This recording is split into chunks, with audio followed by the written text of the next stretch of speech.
Good morning everyone. तो जैसा कि 12th का एग्ज़ाम बहुत नज़दीक आ रहा, तो कुछ इम्पोर्टेंट टॉपिक को हम यूट्यूब पे डाल देते हैं, ठीक है। तो आज का न्यू टॉपिक है वर्ण विक्षेपण में प्रिज्म, ठीक है। तो सबसे पहले प्रिज्म को समझते हैं, प्रिज्म कैसा होता है, कैसा किस जंतु का नाम है। तो प्रिज्म के बारे में आप क्या क्या देखे हैं कि प्रिज्म का बेस कैसा भी हो सकता है, पर ऊपर जा कर के एक एज से क्या होता है, मिला हुआ रहता है।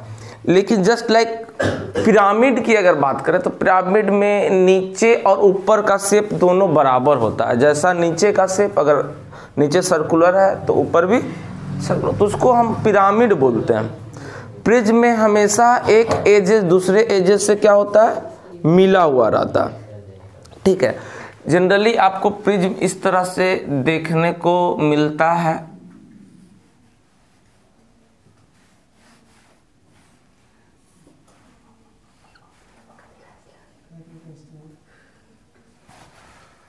कुछ इस तरह से देखेंगे। ये आयत के जैसा है, इधर भी आयत के जैसा है, और ये ट्रायंगल के जैसा है, और इससे अगर लाइट पास कराता तो हम इस तरह से कुछ प्रिज्म, तो 3D का फिगर हो गया। ये कुछ 3D फिगर में मेरा इस तरह से कुछ प्रिज्म को बना दिए। तो क्या बोले कि एक हमेशा एजेस से क्या होता है, घिरा हुआ होता है। नीचे का शेप कैसा भी, पर ऊपर का शेप क्या होता है, एक एजेस से घिरा हुआ होता है। तो सबसे पहले प्रिज्म का डिफाइन लिख ले, उसके बारे में, इसके बारे में लाइट को पास कराएंगे। हम वर्ण विक्षेपण पढ़ रहे हैं तो अब ऐसे लाइट पास कराएंगे। लाइट का पास कराने के बाद कितने कलर में विभक्त होते हैं आपको पता है कि 7 कलर में विभाजन हो जाते हैं। तो ये सब बातें हम करेंगे। इसके बारे में पहले कुछ प्रॉपर्टी पढ़ लेंगे कि इसमें इनसे रे पास कराएंगे तो क्या क्या कंडीशन हो सकता है। तो लिखेंगे प्रिज्म किसे कहते हैं, तो लिखेंगे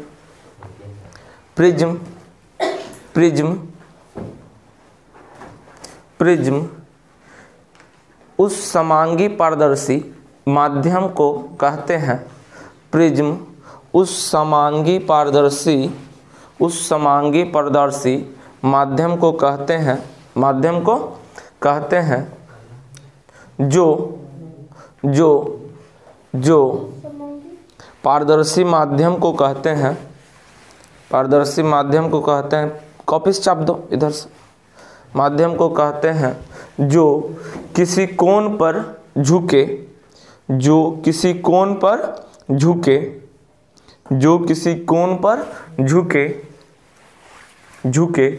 दो समतल पृष्ठ, देखेंगे समतल पृष्ठ है, दो समतल पृष्ठ के बीच घिरा होता है। दो समतल पृष्ठ के बीच घिरा होता है। दो समतल पृष्ठ के बीच घिरा होता है, उसे क्या कहते हैं, प्रिज्म कहते हैं। फोटो बना सकते हो तो दो, एक छोटा ट्रायंगल, एक बड़ा ट्रायंगल, और उसको मिला दो। ये तो 3D का फिगर हो गया, ठीक है। अब हम देखते हैं इसमें क्या क्या होता है लाइट पास कराने के बाद। आप इसमें प्रिज्म में देखे हैं कि लाइट पास कराने के बाद कितना कलर में, 7 कलर में विभक्त हो जाता है, और सबका अलग अलग डेविएशन होता है। विचलन कोण सबका अलग अलग होता है। सबसे मैक्सिमम विचलन कोण किसका होता है, बैगनी का। हाँ, सबसे मैक्सिमम डेविएशन किसका होगा, सबसे कम किसका होगा, लाल का। चलिए बताएंगे, अभी हो गया। तो आगे हम प्रिज्म के बारे में देखते हैं। फिर सारे बात को हम लिखाएंगे, ठीक है। फिर सारे बात को हम लिखाएंगे, एक एक बात को लिखाएंगे। पहले कुछ देख लेते हैं प्रिज्म। एक 2D फिगर बनाते हैं, एक 2D फिगर प्रिज्म में बनाते हैं, कुछ इस तरह से। एक और मार्कर दो बाबू।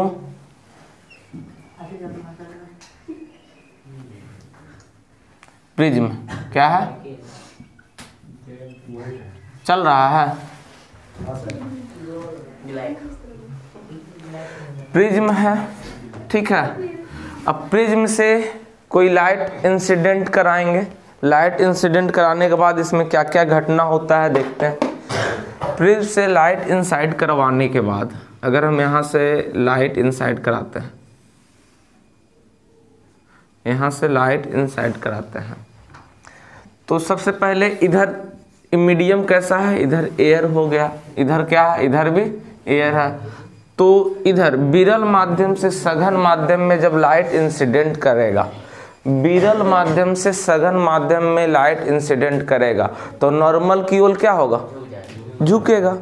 इस सघन माध्यम प्रिज्म क्या हो गया, एक दो मीडियम यहाँ मिल गया। मीडियम कैसा मिल गया, सघन डेंसर मीडियम मिल गया, सघन मीडियम मिल गया। तो यहाँ पे अगर हम नॉर्मल खींच दे, यहाँ हम नॉर्मल खींच दे, ये मेरा नॉर्मल खींच दे, तो क्या होगा, ये अभिलंब की तरफ इसको जाना चाहिए था किरण को, कैसे, ऐसे सीधा, बिल्कुल सीधा। इसका पाथ कैसा था, एकदम ऐसे जाना चाहिए था, पर ये अब जाएगा कैसे, जब सघन विरल से सघन में जाएगा तो नॉर्मल की तरफ क्या होगा, झुक जाएगा थोड़ा। तो क्या होगा, अभिलंब की तरफ झुक जाएगा। तो अब चला कैसा जाएगा, कुछ इस तरह से। तो अगर ये इधर से इंसिडेंट एंगल है, ये आपतित किरण है, तो आपतित किरण और नॉर्मल के बीच कैसा एंगल बनेगा, इंसिडेंट आपतन कोण आई, और ये परावर्तन के बाद ये एंगल कैसा होगा, परावर्तन के नॉर्मल से बनाते हैं एंगल, ये कैसा होगा, परावर्तन कोण आई। कोई दिक्कत वाली बात यहाँ तक समझ में आया कि नहीं, यहाँ तक कोई दिक्कत। चलिए अब देखिए मीडियम ए, अब रे यहाँ आ गया, स्किडिंग यहाँ कर गया, जब रे यहाँ आ गया, जब रे यहाँ आ गया तो यहाँ के बाद अब देखेंगे ए मीडियम कैसा है, सघन, और ए मीडियम कैसा है, विरल। तो अगर हम यहाँ नॉर्मल खींच दें, यहाँ हम नॉर्मल खींच दें, एम एन लिख दिए तो यहाँ एक एम, तो क्या होगा, अगर हम यहाँ नॉर्मल खींच देंगे तो क्या होगा, तो क्या होगा, विरल सघन से विरल के तो अभिलंब से, तो अभिलंब से थोड़ा एकदम दूर हट जाएगा। इसको जाना चाहिए था ऐसे, लेकिन अभिलंब से क्या होगा, अभिलंब से दूर हटेगा, दूर भागेगा, अभिलंब से दूर भागेगा। कोई दिक्कत, रिफ्लेक्टेड, निर्गत, इसको बोलते हैं निर्गत किरण, निर्गत किरण। तो बाबू इसको आई ले लिए, तो इसको बोल ए, अब इसमें सघन माध्यम से विरल माध्यम में आपतित किरण, और इसको बोलते हैं अब निर्गत किरण, बाहर निकल गया, बाहर निकल गया तो निर्गत किरण। अब देखेंगे निर्गत किरण को या तो इधर आई लिखे तो इधर I1 लिखना पड़ेगा, नहीं तो इधर I2, नहीं तो निर्गत किरण को हम स्मॉल के ई से डिनोट करते हैं। तो ए कैसा हो गया, इधर से निकल गया ना, निर्गत हो गया, तो इसको हम ई से या फिर I2 से, तो इधर I1 से करना पड़ेगा। कोई दिक्कत वाली बात, कोई दिक्कत वाली बात। अब देखेंगे अगर इधर से भी इंसिडेंट हो गया निर्गत किरण, तो ये निकल गए, इंसिडेंट अगर हुआ तो निर्गत किरण, तो ये कैसा हो जाएगा, परावर्तन। तो इधर हम क्या लिखेंगे, ए भी मेरा होगा आपतन कोण, आए परावर्तन कोण, ठीक है। तो इसको हम R1 लिख दिए और इसको हम, कोई दिक्कत वाली बात। ए मेरा हो गया प्रिज्म कोण, प्रिज्म, ये मेरा क्या हो गया, प्रिज्म कोण। यहाँ तक कोई दिक्कत किसी को, यहाँ तक कोई दिक्कत, यहाँ तक कोई दिक्कत। अब इस नॉर्मल, दोनों नॉर्मल को थोड़ा हम आगे बढ़ाते हैं, दोनों नॉर्मल को हम थोड़ा आगे बढ़ाएं, दोनों नॉर्मल को हम थोड़ा आगे बढ़ाएंगे, ठीक है, दोनों नॉर्मल को हम थोड़ा आगे बनाएंगे।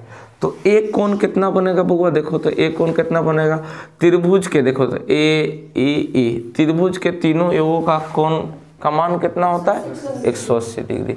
तो ये ऐसा कुछ त्रिभुज बन गया, ऐसा ए है R1 और ये है मेरा R2, तो एक कोण कितना 180 में से R1 प्लस R2 को घटा देंगे।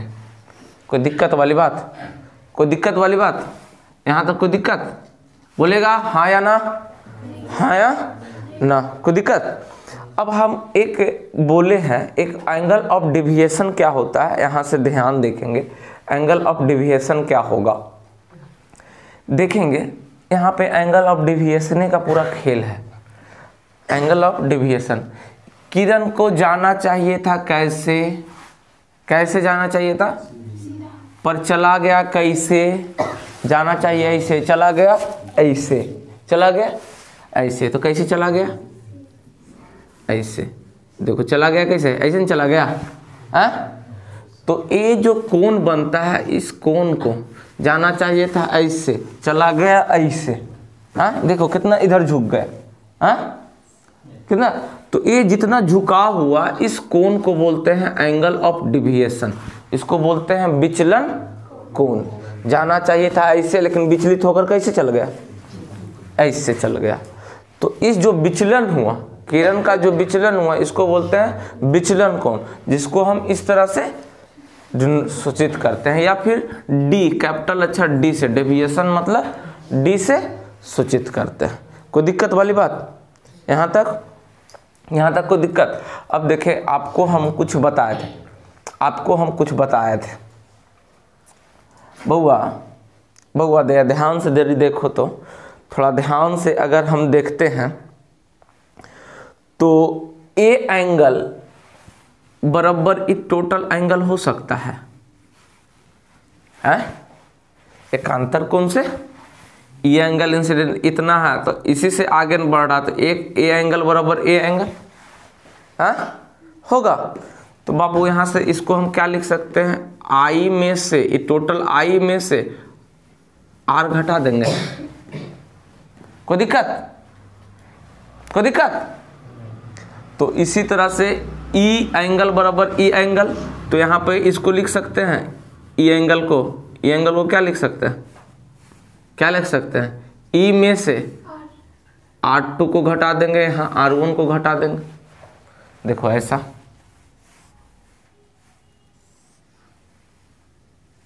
ये एंगल ऑफ डेविएशन वाला, तो ए एंगल मेरा कितना बनेगा? ए वाला त्रिभुज, ए वाला कितना बना? I माइनस R1, और ए वाला कितना हुआ?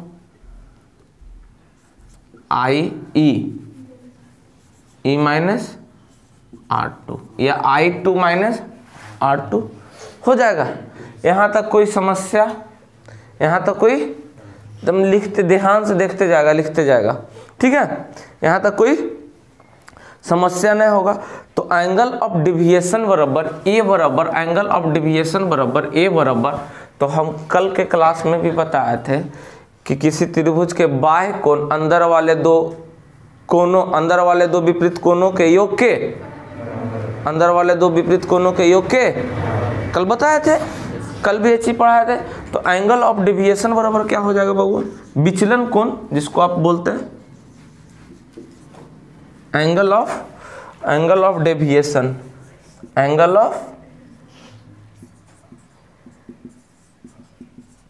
ऑफ डेविएशन बराबर क्या होगा? या डी से भी लिखते हैं इसको, एंगल ऑफ डेविएशन।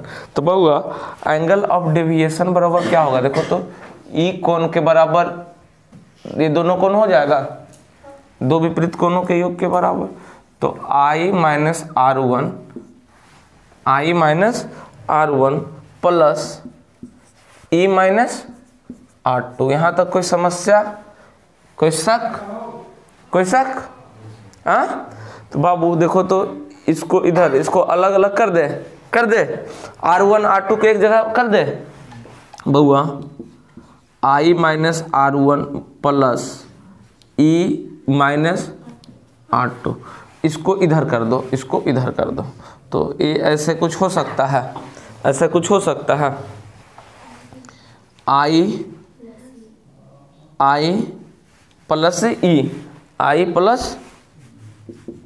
E, अब इधर से देखो माइनस कॉमन ले लेते हैं, तो R1 प्लस R2, कोई दिक्कत वाली बात, कोई दिक्कत वाली बात? हाँ, तो ये मेरा क्या हो गया, ये डेविएशन बराबर निकल गया। अब यहाँ पे डेविएशन निकल गया। अब यहाँ पे और हम कुछ निकालते हैं, और हम कुछ निकालते हैं। देखो ये R1 R2 का वैल्यू क्या होगा। अब यहाँ से ध्यान से देखो बउआ, अब ध्यान से देखो तो ए वाला देखो, ध्यान से देखना, ध्यान से देखना। ए कोण बराबर कितना था, ए वाला ना है 180 माइनस R1 R2, यही ना है बाबू। ध्यान से देखो तो एगो ऐसे बन रहा है, ध्यान से देखो। ये नॉर्मल से कैसे बन रहा है, नॉर्मल से ई वाला ऐसे है। देखो तो एक समचतुर्भुज के जैसा बन रहा है। इधर भी नॉर्मल, देखो यहाँ समचतुर्भुज के जैसा यहाँ बन गया। और समचतुर्भुज के चारों कोनों के योग के बराबर कितना होता है, 360 के बराबर कितना के बराबर होता है, 360 डिग्री के बराबर होता है, 360 डिग्री के बराबर होता है। ठीक है, ध्यान से देखो तो ए मेरा नॉर्मल था, तो नॉर्मल से ए वाला कोण कितना होगा, 90 डिग्री। ए वाला कोण कितना होगा, 90 डिग्री। ए वाला कोण 180 माइनस R1 माइनस R2, तो एक कोण 90, एक कोण 90 और एक कोण इतना, तो ई कोण निकल जाएगा, एक कोण निकल जाएगा। हाँ, प्रिज्म का कोण निकल जाएगा। देखो ना, ए मेरा नॉर्मल और ए मेरा कुछ ऐसा, ए वाला कितना है, ए भी नॉर्मल ही है, ए भी नॉर्मल है। और नॉर्मल के साथ आपको कुछ ऐसा और इसके साथ कुछ ए ऐसा, ए दिया हुआ बुआ। तो नॉर्मल के साथ ये जो एंगल बनेगा कितना डिग्री का बनेगा, 90 डिग्री। ए भी नॉर्मल एम था, इसके साथ ही कितना बनेगा, और ए मेरा कितना दिया हुआ है, कोई दिक्कत वाली बात?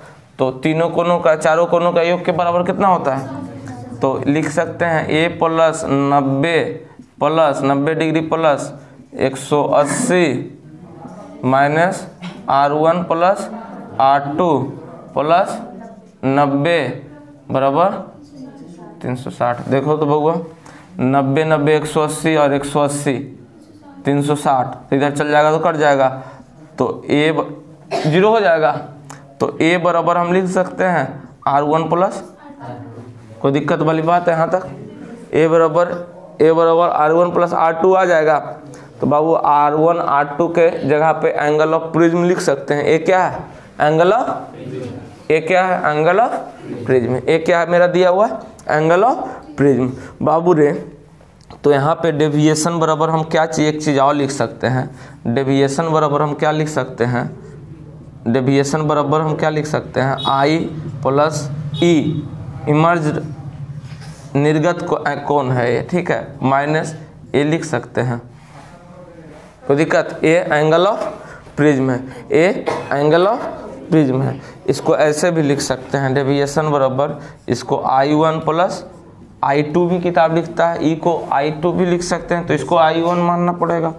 ऐसे भी लिखल रहेगा तो आपको कंफ्यूज, ई नहीं तो ई, दोनों एक ही। यहाँ तक समझने में कोई समस्या?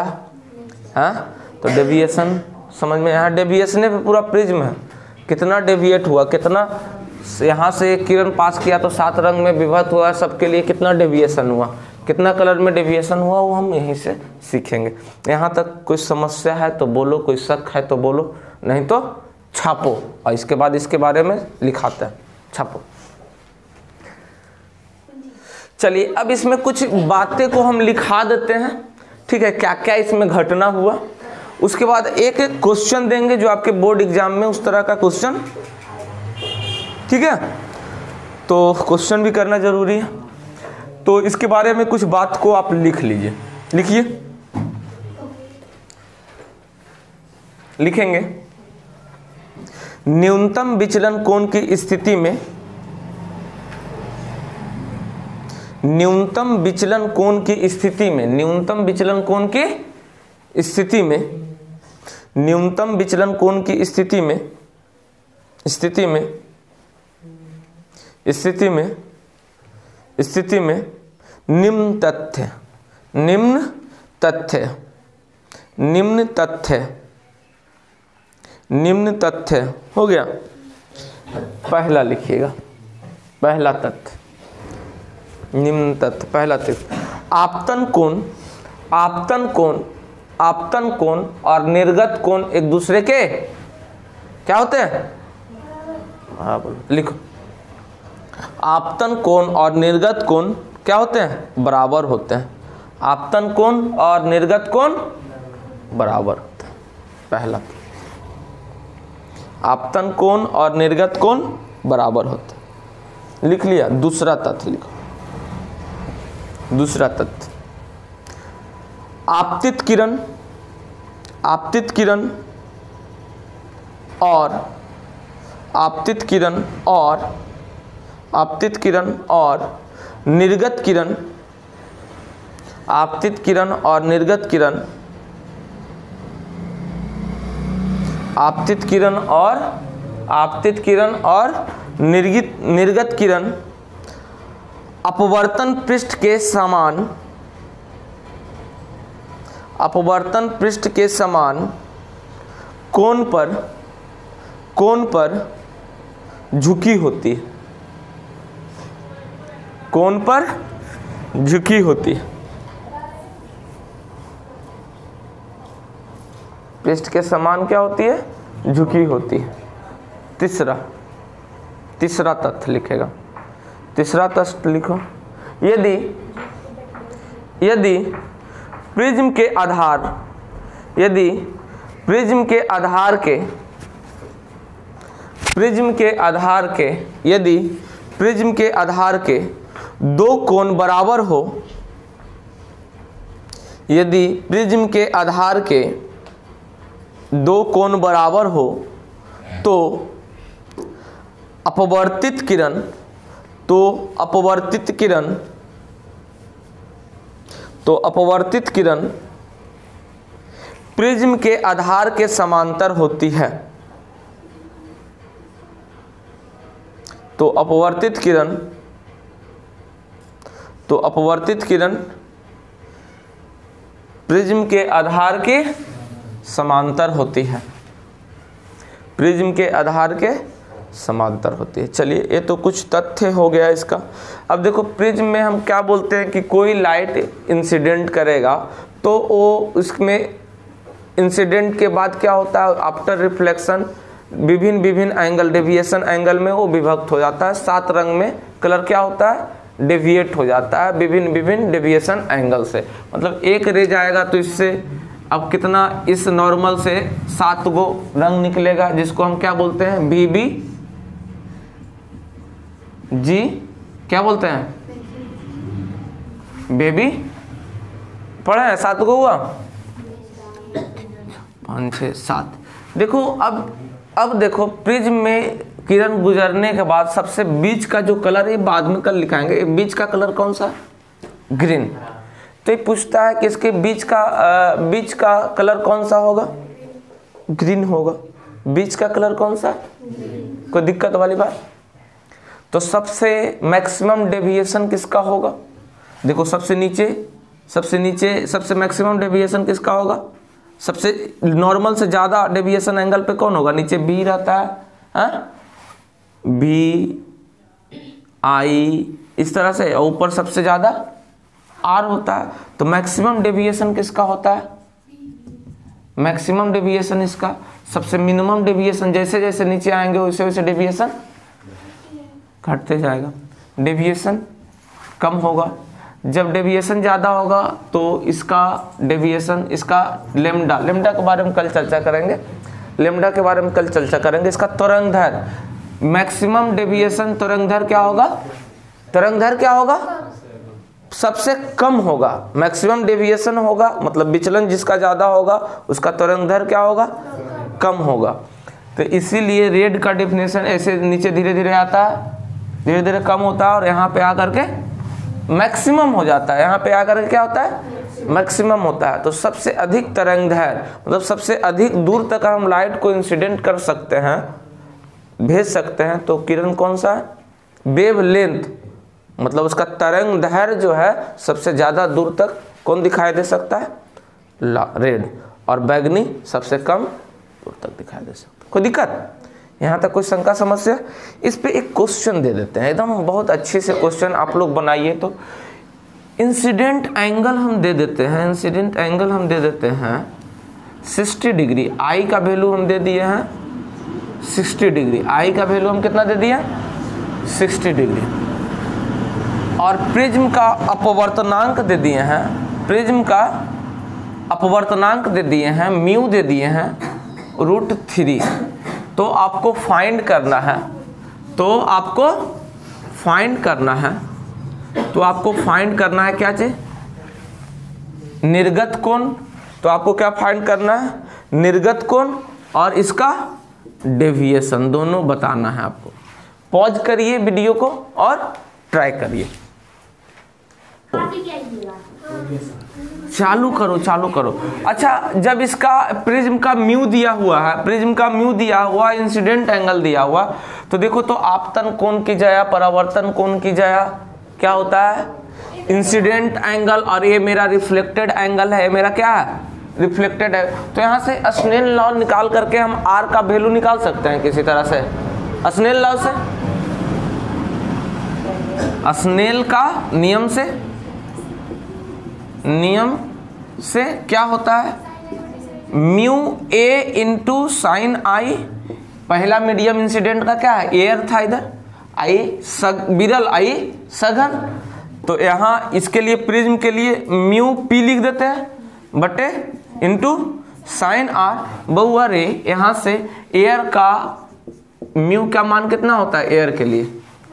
1 बताए थे। तो 1 साइन इंसिडेंट एंगल कितना दिया हुआ है बाबू? 60 डिग्री बराबर म्यू इसका वैल्यू दिया हुआ है, हाँ दिया हुआ है। प्रिज्म के लिए म्यू दिया हुआ है √3 साइन आर। यहाँ से साइन आर का वैल्यू निकाल, रूट साइन 60 का वैल्यू कितना होता है? √3/, तो 1 गुने √3/2 और बराबर √3 साइन आर। यहाँ से अगर हम आर का वैल्यू निकालेंगे तो कितना निकल जाएगा? देखो तो जल्दी जल्दी, आर का वैल्यू निकालेंगे तो क्या 3 से 3 कट जाएगा, तो क्या 1/2 हाँ इधर 2 बचेगा। तो साइन आर बराबर 1/2। तो ये साइन में कितना डिग्री का वैल्यू है? 1/2 कितना डिग्री है? तो साइन आर बराबर कितना? यहाँ तक कोई शंका समस्या बालक तो बोलेगा, यहाँ तक कोई शंका समस्या बालक? आर का वैल्यू निकल गया बाबू। जब आर का वैल्यू निकल गया, तो यहाँ से हम निकाल सकते हैं क्या? यहाँ से हम क्या निकाल सकते हैं? आर का वैल्यू निकल गया 30 डिग्री। तो ए का वैल्यू निकालने के लिए हमको क्या करना पड़ेगा? पहले अब ए का वैल्यू निकालेंगे तब ना डेविएशन निकलेगा। ए का वैल्यू निकालने के लिए क्या करना पड़ेगा? जल्दी जल्दी बताओ। हाँ, ए का वैल्यू निकालने के लिए क्या क्या करना पड़ेगा? बाबू रे, अब ई आर बराबर R2, तो ए जितना एंगल से ये जाएगा चलो, तो ए बराबर क्या होता है बउआ? ए बराबर क्या होता है? देखो तो ए बराबर होता है R1 + R2। ए बराबर R1 + R2। बउआ ये कितना डिग्री निकल के आ गया? 30 डिग्री। देखो तो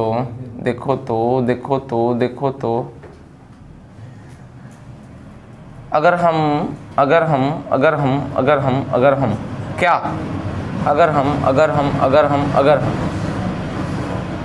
ए भी नहीं पता है, R2 भी नहीं पता है,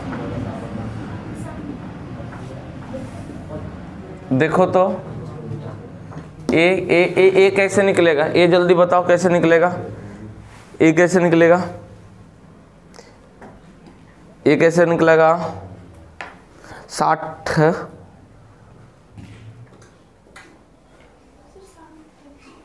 क्या चीज? नहीं,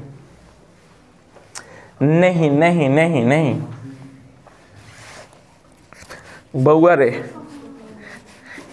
R1 प्लस R2 ऊपर ये 60 है, तो 60 है, ये 60 है, ये 60 है,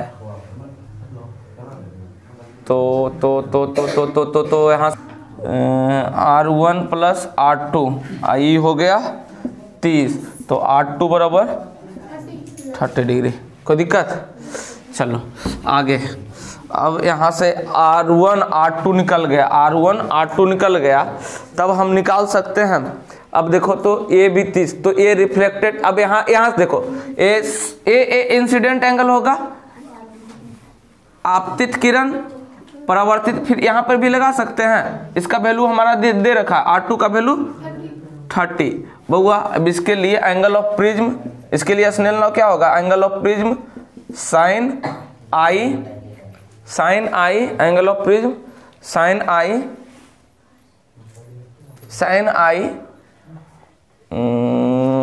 बराबर एयर साइन आर। अब यहाँ से साइन आर क्या होगा, ये ई बराबर ई हो जाएगा। कोई दिक्कत? पी का वैल्यू दिया हुआ है, पी का वैल्यू कितना दिया हुआ है, एंगल ऑफ प्रिज्म का वैल्यू कितना दिया हुआ है, एंगल ऑफ प्रिज्म का वैल्यू √3, साइन आई का कितना वैल्यू ई दिया हुआ है 30 डिग्री, इसका वैल्यू कितना दिया हुआ है, इसका वैल्यू साइन 30 डिग्री बराबर एयर के लिए 1, और यहाँ से साइन ई का वैल्यू निकल जाएगा, ये एंगल निकल जाएगा, निकलेगा? जल्दी बता, जल्दी बता। 37 1/2, ये निकाल के ई का वैल्यू कितना आ जाएगा, देखो यहाँ से √3, 37 का वैल्यू 1/2 1, और साइन ई यहाँ से देखो √3/2, यानी साइन 60 का ई का वैल्यू कितना आ रहा 60 डिग्री। तो यहाँ से आपका ई बराबर निकल गया 60 डिग्री, ई निकल गया, R1 निकल गया, R2 निकल गया। तो डेविएशन बराबर हम जानते हैं, एंगल ऑफ डेविएशन बराबर जानते हैं, ई तो निकल गया, एंगल ऑफ डेविएशन बराबर अभी तुरंत हम पढ़े हैं, क्या पढ़े हैं, जल्दी बता, जल्दी बता, जल्दी बता। आई प्लस R2 ई माइनस के A1 R1 प्लस R2, इसी को हम ए भी बोल दिए थे बउआ रे। आई का मान कितना दिया हुआ है 60, और ई का मान कितना प्लस 60 डिग्री माइनस ए का मान 60 डिग्री। बाबू तो डेविएशन एंगल कितना हो गया 60। चलो डेविएशन एंगल, कोई दिक्कत? तो इसको हम कुछ इंपॉर्टेंट क्वेश्चन डालते रहेंगे, और आपको लास्ट में बोर्ड में कैसे लिखना है ये भी हम बताएंगे। तो चैनल को बहुत ज़्यादा से ज़्यादा सब्सक्राइब कर दीजिए, और कुछ लास्ट में इंपॉर्टेंट गेस्ट क्वेश्चन आप लोग को वीडियो बना देंगे। Thank you.